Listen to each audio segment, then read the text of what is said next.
Hi guys, it's my favourite time of the day now. It's time to give you a rundown of Charlie's day and what he's been doing. So we'll jump straight into that and then we'll have a little chat at the end. So here we go. So in Charlie's book today it says, a great swim session. Charlie floated alone for a few seconds. That is incredible because even though Charlie was getting more confident in the swimming pool because he had like a float jacket on, that confidence was sort of cemented around the idea that one of his teachers kept hold of him. If they were to let go, he felt still quite nervous because obviously swim pools are fairly big.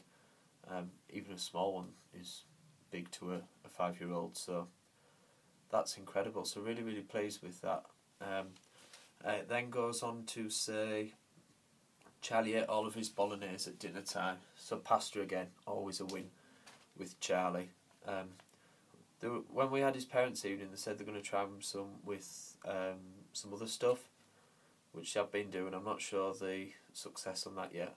Charlie will eat other things, but at school it's hard to get him, I mean obviously sometimes at home as well, to sit and engage in a meal because he's usually very busy off. He's that, drawn into an activity he's doing or a TV programme, then he totally zones in and, you don't get a lot of response off him, except for pasta, because it's just his favourite thing in the world, so it's always like a good fallback is pasta. That's why probably in a lot of these videos you'll see him shoving that in his mouth. But food's food and he eats it, so. Charlie's baked bread this afternoon, so might be a little messy from the flour. Okay, so hopefully, we're hoping they're going to put some pictures in his proud workbook to show you guys on Friday. How awesome is that? Baking bread. Again, it goes back to Charlie's school and the way they approach things, their theory, which I may have mentioned before. What is the point in, teaching them mathematics and, they teach them basic maths, but the pi and things like that and decimals, places and whatever else, if they can't tie their own shoelace. So it's very life skilled approach. So the sort of alongside, the basic maths and English they will need to get through life, they also try and teach them how to tie shoelaces and cook a meal and obviously bake bread and just little things that'll help them live a more independent life as they grow older. Because obviously they all have a range of disabilities and various things. And obviously the autism in itself as well is a very large scale, so that's fantastic. Came home and he actually had pasta again. We did try him with something else, but he wasn't interested. He was too sucked into his, what was he doing at the time? Watching telly, I think. He was too sucked in and zoned. And okay, you could say try and take him away from the telly or whatever, but he's had a long day at school. He's been engaged for 8 hours solid at school. I think, just like any child, it's important that he has his chill out time. And if Charlie just wants to eat pasta again, and that means, he can watch his telly while he's doing that, walking back and forth, and you know what, so be it. Because, Charlie does really well and he works hard at school, and I couldn't be prouder, and I know Amy's really proud. So just, he comes home. We will ask Charlie to do 2 minutes at the table, and, more or less Charlie will do that, but if he wants to get up and wander and go watch a bit of telly, that's no big deal, because, you come home from work after, 8-9 hours, people do that even, they don't want to sit stiff at a table, you want to relax on the sofa or whatever, so that's absolutely fine by us, that's not a problem.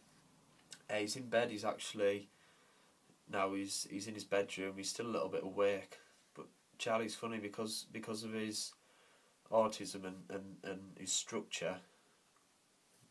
Charlie has to be in his bedroom. We have he allows us a bit of leeway. It's between 5:30 and 6. If it goes beyond 6 o'clock and Charlie's not in his bedroom, there's usually hell to pay.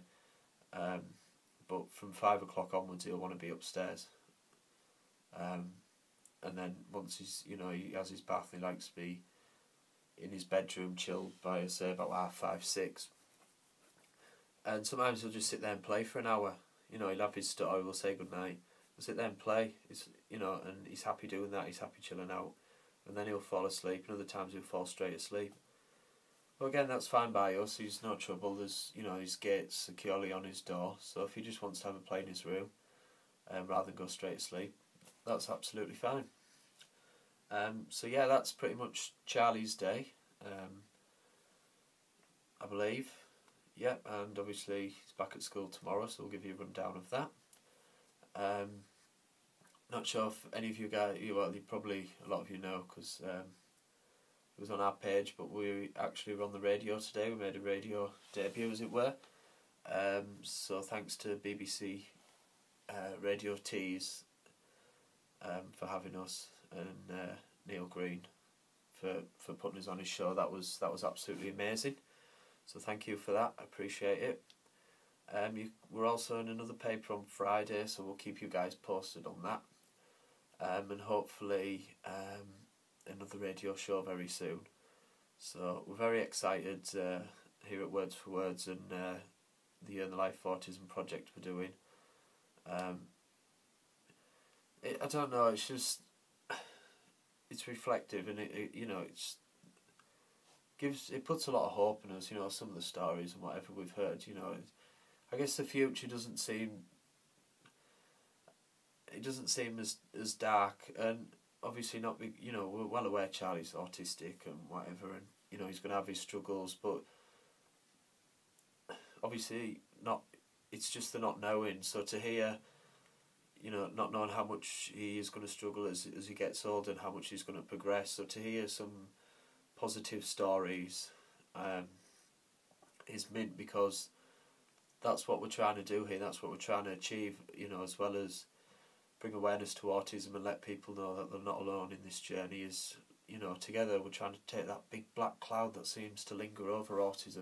And as always, I will pop the videos on the end of Charlie, and it's worth a watch just for his cheeky smile, so check that out. Thanks guys, and as always, if you like what we're doing, you can pop over to our Facebook page. It's A Year in the Life of Autism, and put a like on that. Or you can subscribe to our channel just below. And we're also on Twitter at Words for Words 14. So check that out if you want, guys, also. And thanks for watching. Take care. Bye.